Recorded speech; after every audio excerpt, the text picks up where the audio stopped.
IBF number 5 Bantamweight contender, introducing Adnan Vargas.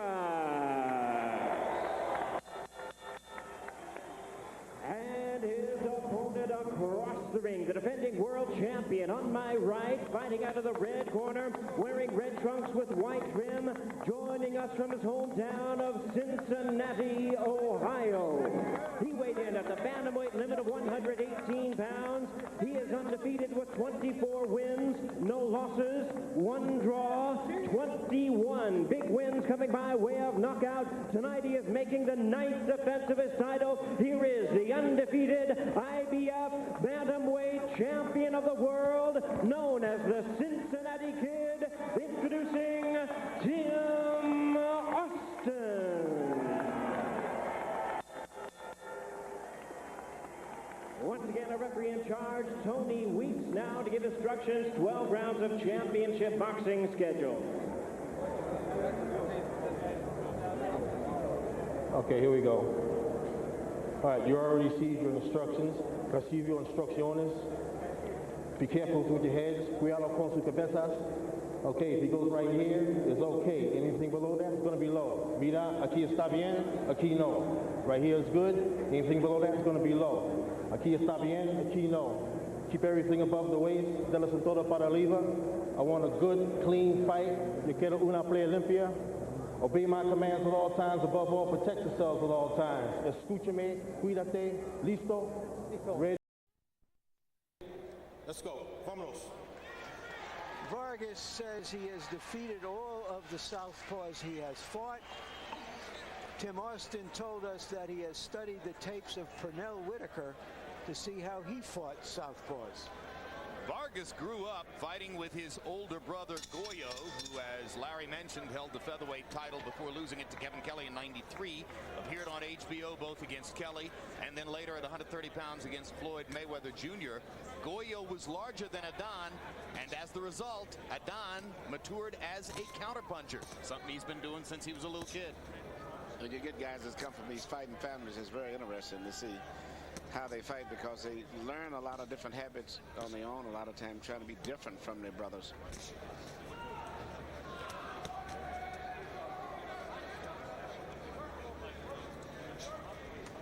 When southpaws go against each other, Emmanuel, are they surprised to see the angles and opportunities that are available to them, since they're normally accustomed to fighting conventional fighters? Yes, and they're usually very uncomfortable too, because they're used to fighting right-handers, and they see things coming from the opposite angle that really confuses them and makes them feel uncomfortable. So it might take a round or two to adjust. Although both fighters are throwing a fair number of punches in the first round, and Tim Austin was just short with the sweeping left cross there.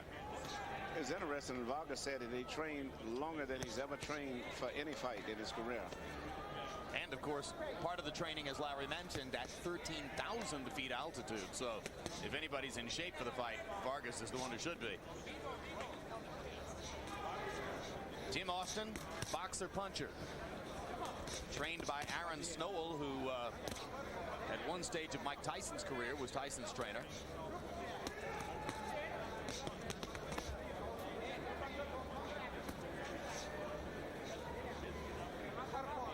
Snowell, a protege of Slim Robinson. Yeah, Aaron Snowell is a very good trainer. Think so? Very good trainer, yes.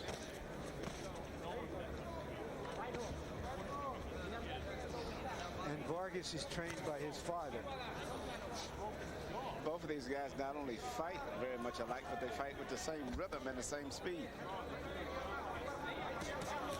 And now Vargas corners Austin and lands a 4-punch combination. Good first round for Adnan Vargas, who has so far given as good as he's gotten against Tim Austin. Now Austin loops a left hand over the top and lands it.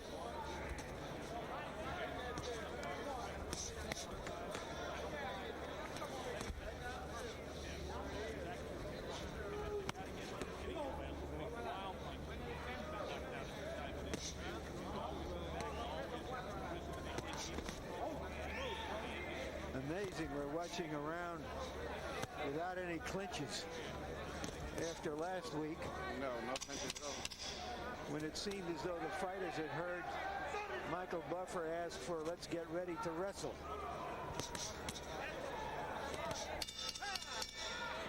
Very good, entertaining first round between two fighters who are mirror images of each other. Same style, same tempo. And Ray Torres is our interpreter in Adnan Vargas' corner, where his father Gregorio will speak Spanish.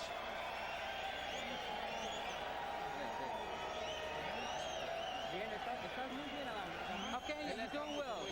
He's very slow, so you're going to do something. You got to work, feint him, you know, closest pace, and make him. You're going to open that shot for your left hand. All right, down and up, and 3 jabs, pop, pop, pop, and then the body shots. Okay? Thank you. Nose him. All right, pick up your pace. Ok, vamos. Órale, mijo. Mucha suerte, no te descuides para nada, ¿eh? Ella te conoció, ya sintió tantito.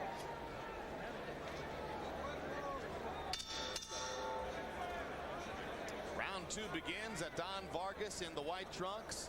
Cincinnati kid Tim Austin in the red. Vargas from Hidalgo, Mexico. Both fighters landed in the first round. Now, big right hand by Tim Austin momentarily stuns Vargas. Austin trying to follow up. I guess the first round was a feel-out round. Well, I think his corner probably told him there's a very good chance that he lost that first round, too.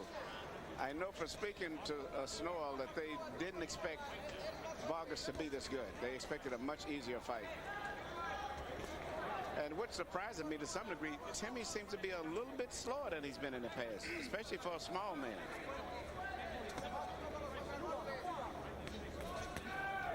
Well, hard to be at your absolute best if somewhere in the back of your mind you're thinking that the opponent has some deficiencies, and right now Adnan Vargas is clearly better than Tim Austin anticipated. Putting punches together. The Mexican fighters have become very technical boxers now, and often they're fighting a lot of our American fighters and actually outboxing the fighters from America and actually out counterpunching them. Vargas wobbled Austin backward with a jab there. There's been a kind of cross-pollinization in which so many Mexicans have fought in America and seen American fighters via television as well. And so we are seeing more boxer punchers rather than just brawlers from Mexico. A lot of Mexican fighters actually training here in America too a lot.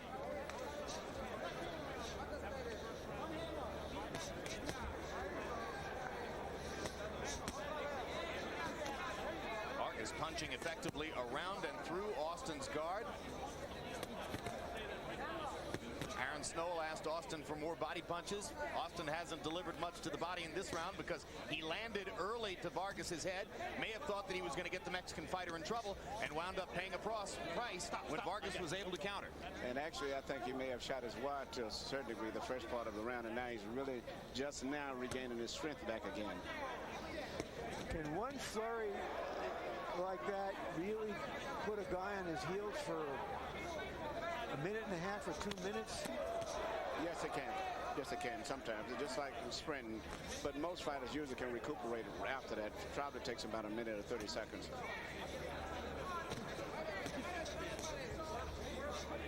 Vargas has lost 3 times, including twice in the last 2 years. Lost to Virapol Sayapram, the fight Larry described in Cambodia.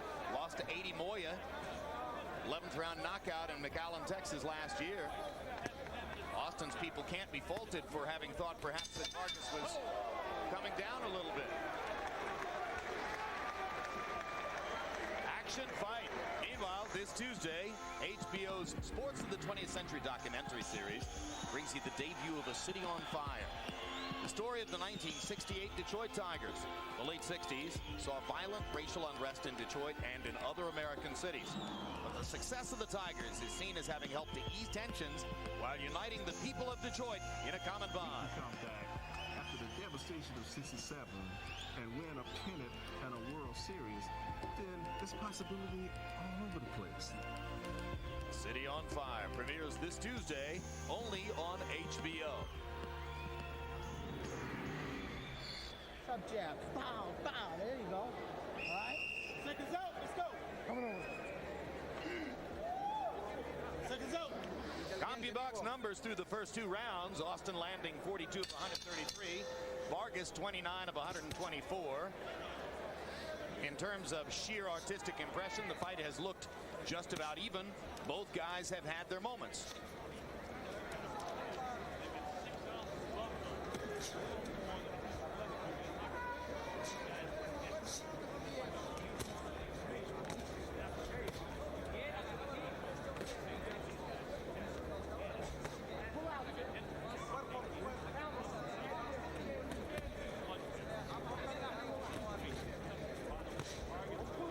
Vargas turning his right hand into a lead hook there. And now comes back with 2 body shots to Austin's ribcage. I got a hunch that the first fighter who goes to the body with any discipline and consistency here is going to seize an advantage, Emmanuel, and it looks like Vargas is determined to do it in this round. Yeah, both guys are stepping it up right there at this pace, Sheriff. Yeah, but that was a very low rib cage, Jim. Yeah. Well, you know, the trunks are very high on both fighters. Right hand lands for Austin. And a big left hand straight up the middle for Austin. Momentarily popped Vargas's head back.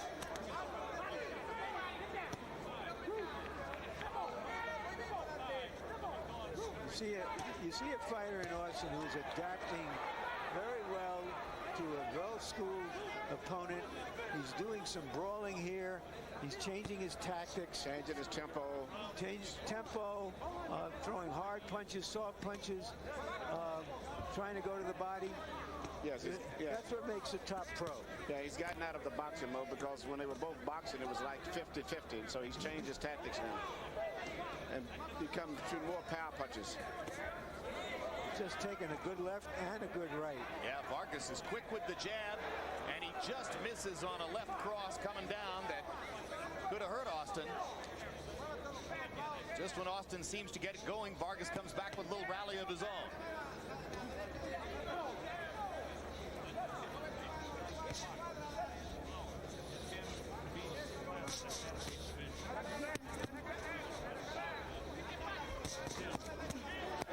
Austin with 2 good body shots and a big right hand upstairs. Now a left and a right, and Tim Austin's advantage in punching power seems to be beginning to show up. That's going to be the biggest factor in the fight, punching power.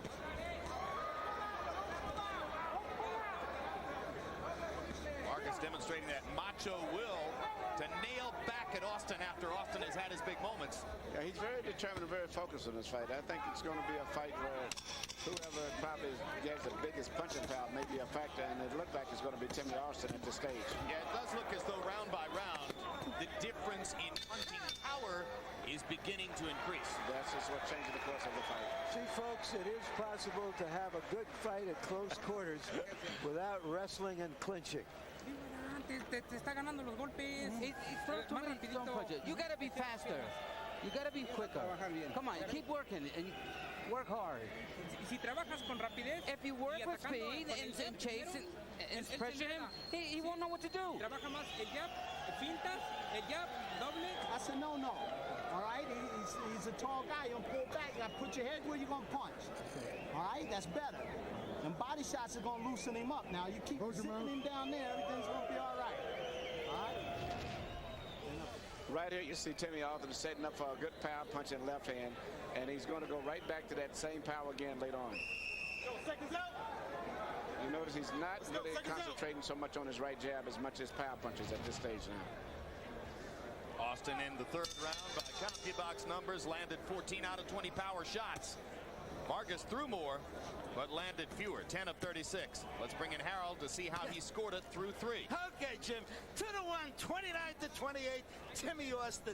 You know, the first round I thought Don Vargas did real well. I love that 4-punch combination landed. But since then, I'm impressed with the hard right jab of Timmy Austin, where he doubles and triples up on it, and certainly the powerful left hand, which is the difference in a fight.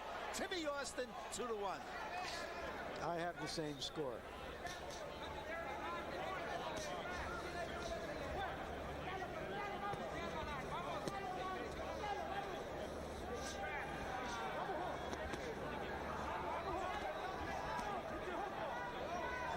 Champion has to be ready for opponents that don't figure to fight as well as Vargas is fighting now, to be better than they've seen them before. You're absolutely right about that, Larry. Also, at this stage here, Vargas is a very consistent fighter. He's fighting very consistent. Even though he's been hit with some good punches, because Timmy has a little better defense than Vargas, and he's a better puncher. But nevertheless, Vargas is consistent, though. You can't rest and stop at any time because he's right there. Vargas beating Tim Austin to the punch there on 3 separate occasions. His consistency is becoming a factor now. First in a lot of exchanges. On the other hand, his punch is not as sharp or as spirited as was the case in the first round. But Vargas still throwing a lot and landing a lot.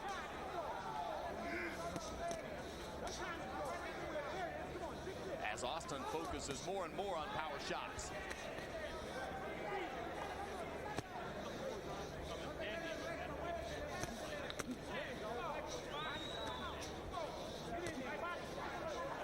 Austin starting to mix it up a lot. Shot to the body, upstairs to the head, shot to the head, downstairs to the body. There's the overhand left for Austin that lands. And as they trade shots again, the power deficit showing up once again. Power deficit, also the better defense. But after every one of those exchanges, here comes Vargas right back. This is world-class stuff, folks.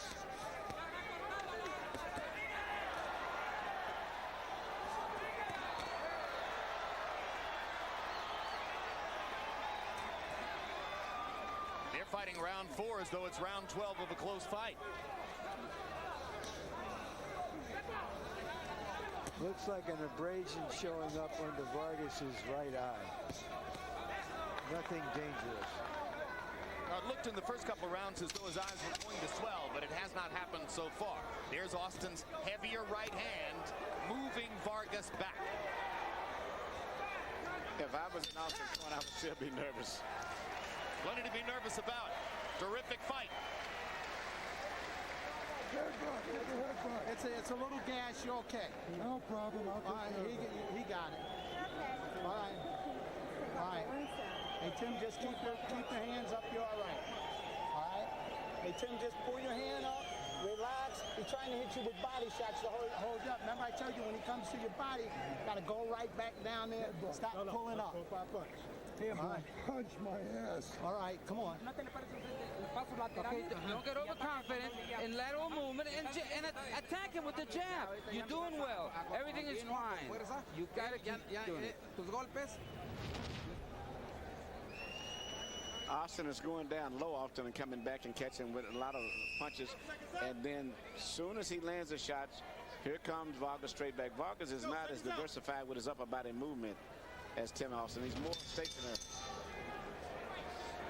Austin jumping around as he gets up off the stool and gets ready to fight again, seeming to try to psych himself up into a higher energy level as he goes against an Adnan Vargas who's fighting very vigorously and with great commitment.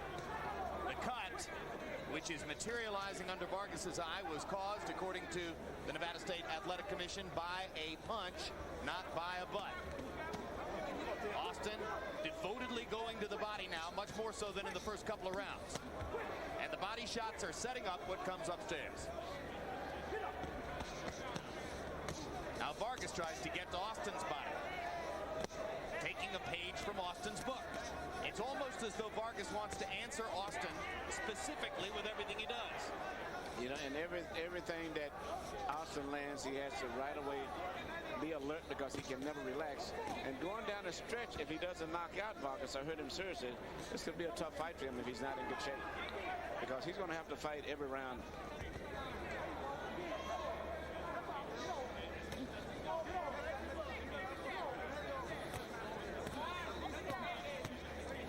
This is the 42nd professional fight of Adnan Vargas' career. Yesterday, his manager told us that it's the first time in the 42 fights that he's ever shown up and had a hotel room, a videotape to look at his opponent, a signed contract, meal money, the whole ride. He feels like he's on top of the world here. He's showing his appreciation tonight, too.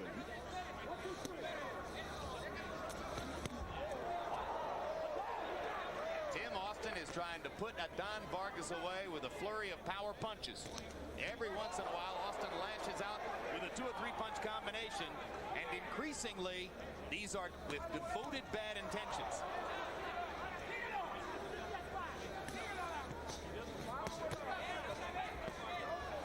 Good job of blocking the first couple of punches with his elbows by Austin, but then Vargas landed one upstairs. Won't take no for an answer. Left hand by Vargas drives Austin back.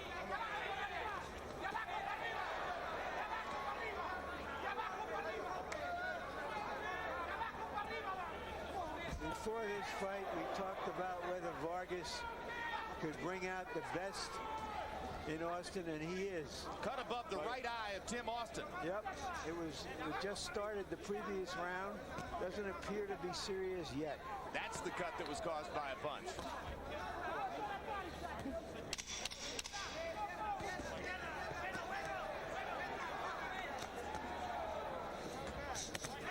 Vargas is getting to land more of those left hand shots right across the shoulders now on Austin. First of 2 fights on HBO's Boxing After Dark. This one living up to the action-filled tradition of the telecast. Later on, heavyweight fight, John Ruiz against Kirk Johnson. Both fighters say, I'm ready for Lennox Lewis. I'm going to prove it tonight. Both fighters demanding to get a shot at Lewis for the title if they win tonight. That's all. How you feel, Jack? Off this nose a little bit, Jeff. Go ahead. Come on. All right? Watch your hand there, I can't see. Go on, okay? Off the jab. Yeah, off the jab, double jab. Right hook, straight hand or left hand.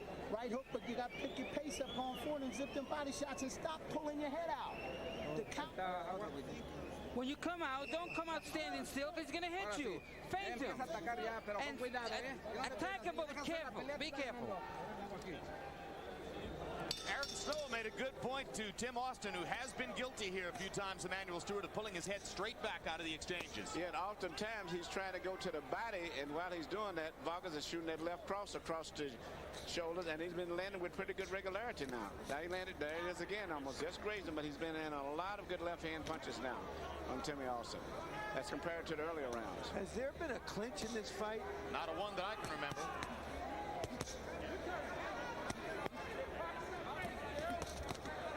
Tony Weeks getting to see a really good fight close up.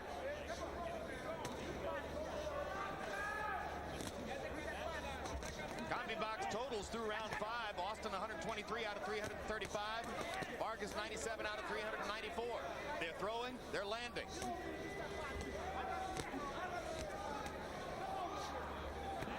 Timmy is superior, I think, in boxing talent as well as punching power, but I see a strong determination in the face of Vargas. So he's very determined for this fight, even though he doesn't have the skills. He seems to be, his mindset is the type where it's going to be very difficult to seriously hurt him. That cut opened up again on Tim Austin's right eye. And Tony Weeks stepped in, you saw, momentarily to warn Vargas about low blows. He did so just after Tim Austin had pasted Vargas with a big left cross. Now Vargas catches a low one below the belt and also catches a left cross up top, following it behind. There's another one. Austin's making some hay now by going to the body and then coming straight back upstairs with the left hand. Good round for Timmy Austin. Big right hand by Austin. Vargas taking some heavy shots in this round. But Timmy's got to always keep watching out for Vargas' left cross.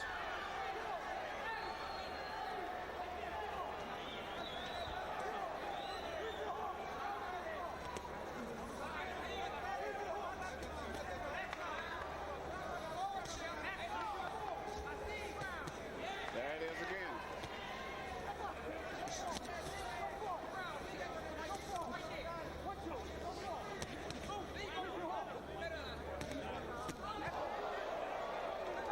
Sweeping by Austin. Vargas partially rolled away from it.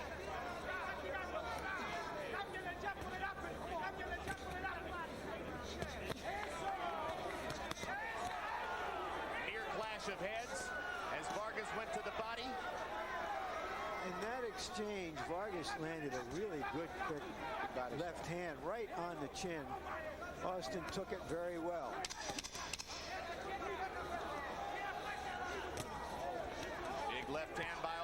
misses with the second one. Vargas wants to answer back right away. Good what a fight. What a fight. Sit down.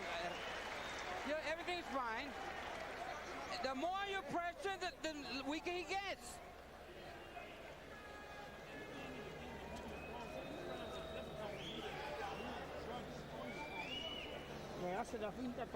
You gotta feint him. You gotta feint him and throw that uppercut. Be smart. Be smart. He's weakening. That's why he's not running around anymore. You open that shot up top, you ain't pulling your head back so much, all right? You need that right hook, left hand. Or you can lead with your left hand, but keep your right hand up. All right? Lead with your straight left, back with your right hand sometime. Or switch around. Right hook, straight left hand. But do 4. 1, 2, 3, 4. And then up the middle. Let's go. This fight has 6 more rounds to go, Emmanuel. That cut looks like it could become a problem. And also the fact that Vargas is landing with more frequency at that same eye. There he is again. Harold, how do you have it scored through 6? Okay, Jim. 4-2, 58-56, Timmy Austin. Jimmy, I got to tell you, you score on clean punching and effective aggressiveness. Adnan Vargas pressing forward 1 rounds 1 and 6 because he's the effective aggressor. But with the clean punching, I always said is the most important of the 4 factors that we score on. And certainly Timmy Austin has been the cleaner, harder puncher. 4-2, Austin. Same score here.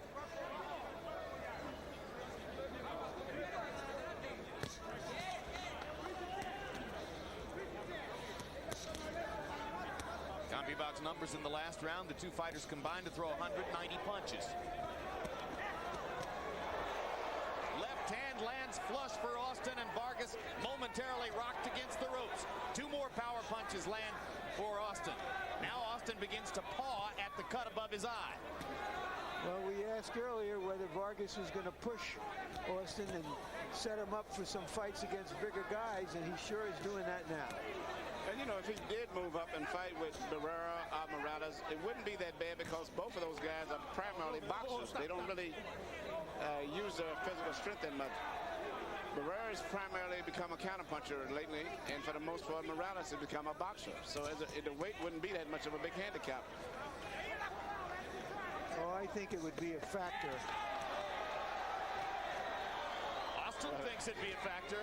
Austin is the one who repeatedly says, remember, I'm a bantamweight. This is my weight class. Well, he's having problems with a bantamweight tonight, too. Yeah, he is. He's consistent. And when you look at his matchstick legs, you know he's a bantamweight.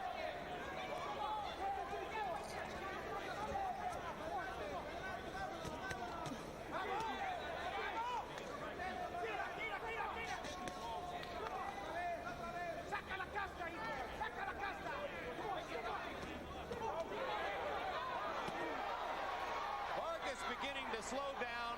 Austin beginning to take advantage and come on. Maybe fighting with a sense of urgency because of the cut above his right eye. Tim Austin seems determined to press his power punching advantage as we get to this end of the 7th round.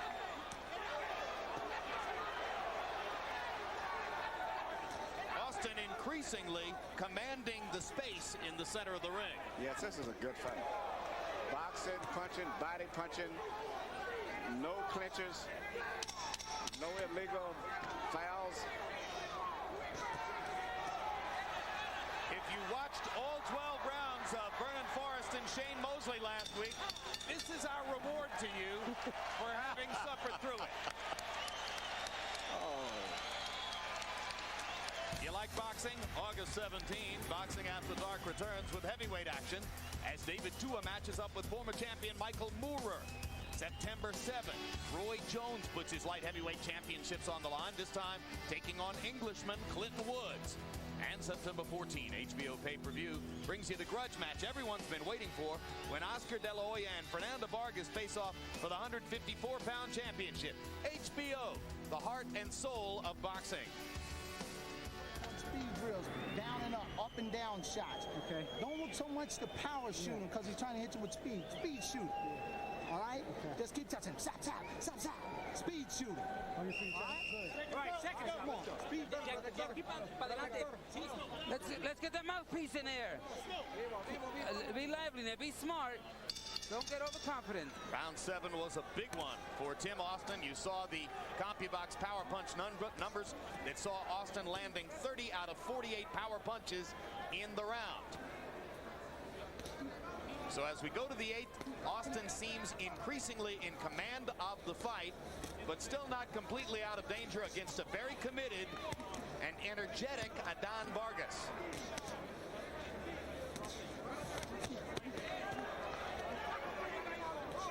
Vargas landed a left cross flush, but it now appears that Austin is handling Vargas's power without too much difficulty, able to stand in against him and fire back.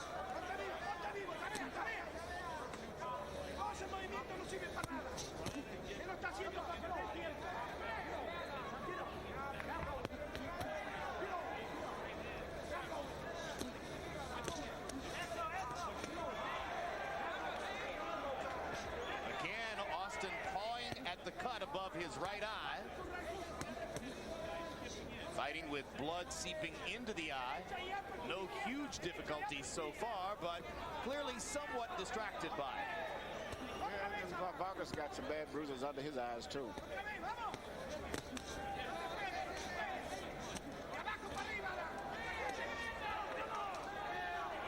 Emmanuel, we used to often observe, and many have, that Prince Nassim Hamed's extraordinary punching power must have come from his tree trunk thighs, big soccer-playing legs. So how do we account for Austin being a puncher when his legs are like toothpicks? Well, maybe it's the Thomas Hearns punching power. There you go. Balance and timing, right? Yeah, yeah. Well, he's got his head full tonight, though, still. Even though he's landing all of the big punches, and he's changing up his style, doing a lot of good things, he's always got to look for this guy to shoot that left hand right over his shoulders.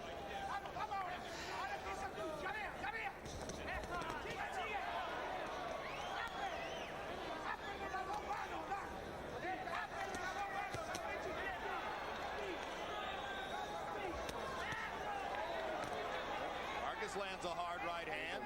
Yes, this is unusual because most of the time Tim has been catching most of Vargas's right hands by blocking them with his left. It's one of the few times he's gotten caught. Good body shot by Austin. Digs Vargas out of there. Another good body shot by Austin sets up a near right hand shot upstairs. Vargas just pulled away.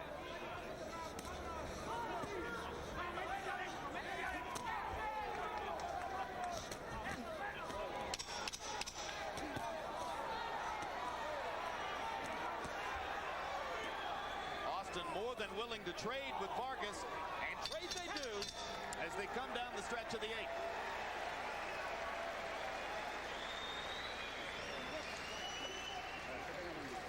Come on, let's hold it. Let's wipe him down. Put some water on here.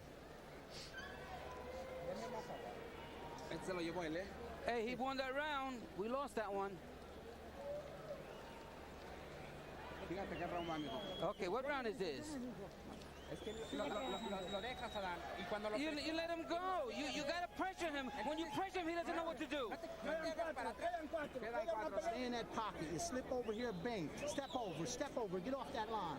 You get over here, you get it. Get over there and get it. Try stepping off him. Body shot's gonna hurt him. But step off the line. All right? You step over here, you get that. That left hand's gonna be sitting there. You measure off. The left hand down the middle. Check it out, coach. Let's go. These are the kind of fighters we mean when we call them big little men. Round 8 of the scheduled 12. CompuBox numbers find Tim Austin landing 134 power shots, landing at a at a 55% connect percentage for his power shots. Increasingly, he pulls away on Harold Letterman's scorecard, but Adnan Vargas is still right there. Excuse me. Round 9, not round 8.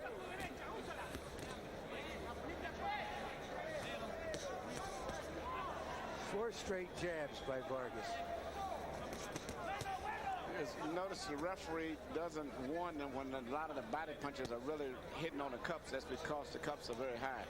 And I have to give the referee credit for that. A lot of times the referee starts warning guys regardless.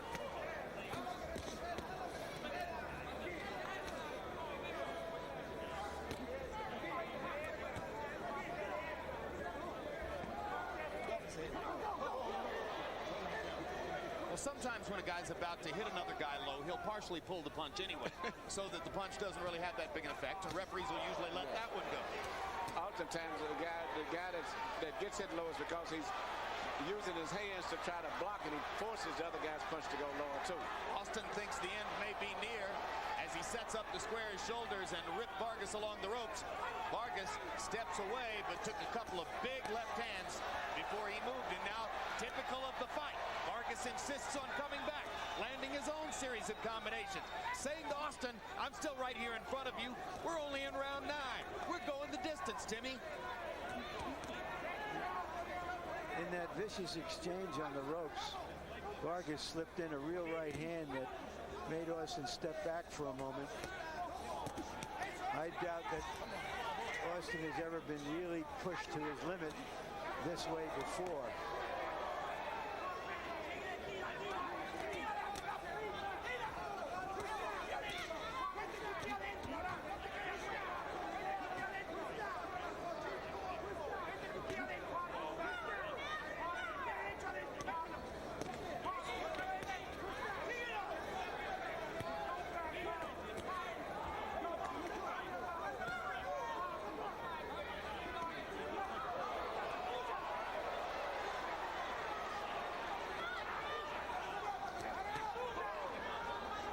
Doesn't do too much when it comes down upper body movement. He just goes straight back, tries to hold his hands up, hope that he can time the punch.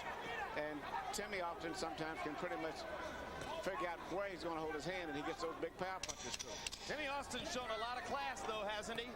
Very impressive. He weathered the early Vargas storm. He made a couple of adjustments in there. He presses his advantage in power punching. He shows his determination. He fights through the blood over his eye. Good show by Tim Austin. Keep changing gears on him. You got a higher gear than that. Huh? Huh? You ain't safe to do it. Come on now. You keep staying in that pocket, hitting that belly. He's going to give it up. Coming up in the next bout, we'll see Canadian heavyweight unbeaten title prospect Kirk Johnson.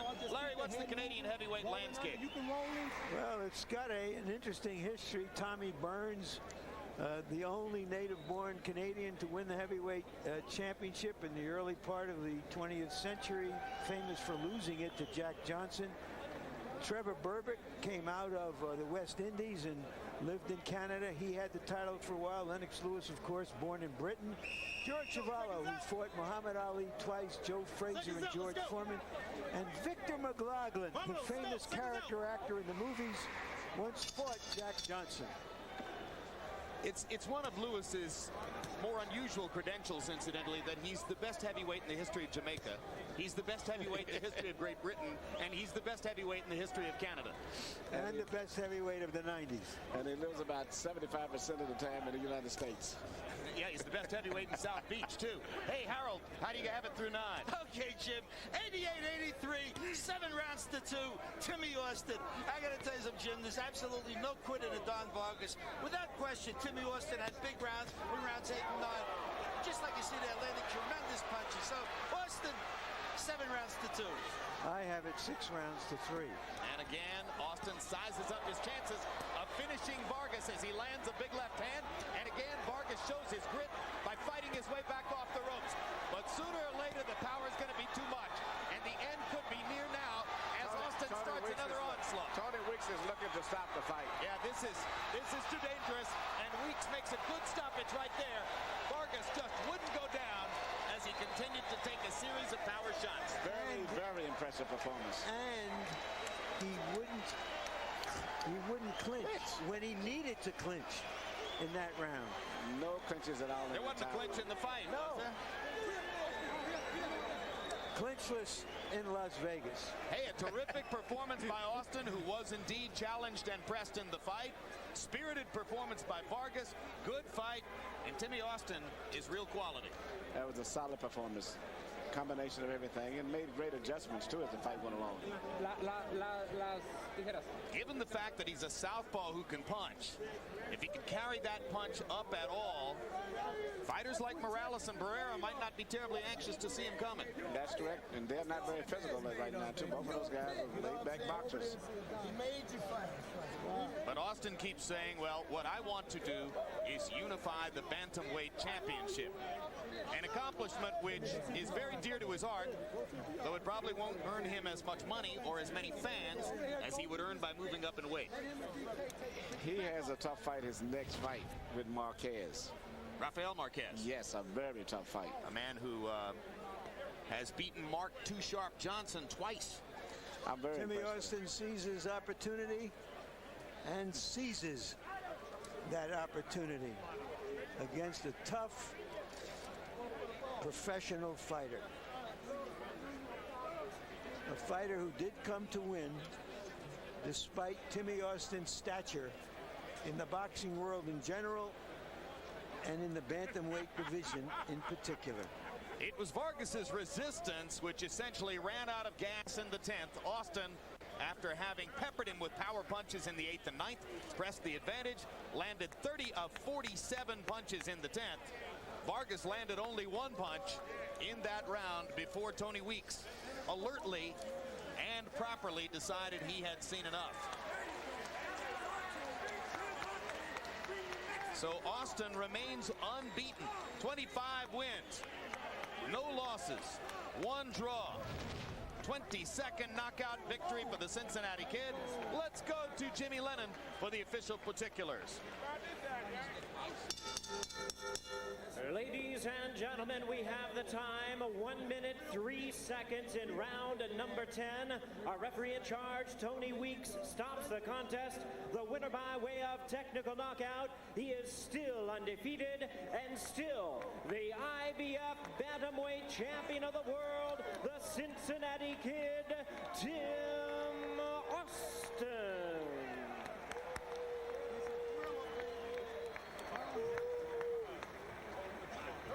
Yep.